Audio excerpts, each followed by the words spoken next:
మనిషి జీవితంలో ఉన్న ఇష్టం, ప్రేమ రెండు ఒకటి కావు.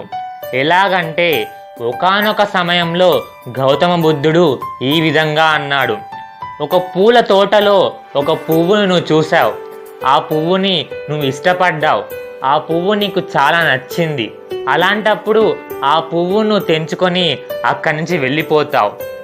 అదే తోటలో నువ్వు మరొక పువ్వుని చూసావు, ఆ పువ్వుని ప్రేమించావు.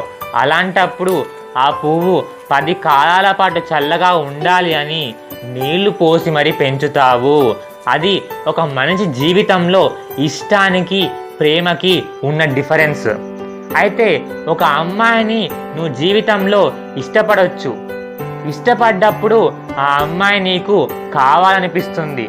ఆ అమ్మాయి కోసం ఏం చేయడానికైనా నువ్వు సిద్ధంగా ఉంటావు. అది ఇష్టం. కానీ ఒక అమ్మాయిని నువ్వు ప్రేమించావు. ఒక అమ్మాయిని నువ్వు ప్రేమించినప్పుడు ప్రేమించిన అమ్మాయి ఎక్కడున్నా కానీ సంతోషంగా ఉండాలని కోరుకుంటావు. అది నిజమైన ప్రేమ అంటే. అయితే మరి అమ్మాయి అర్థం చేసుకోవడం చాలా కష్టం. కాబట్టి ఆ అమ్మాయి యొక్క రెస్పాన్స్ కోసం వేచి చూడు.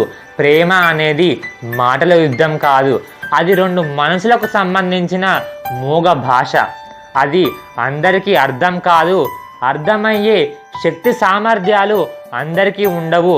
అర్థం చేసుకునే సమయం కూడా అందరికీ ఉండదు.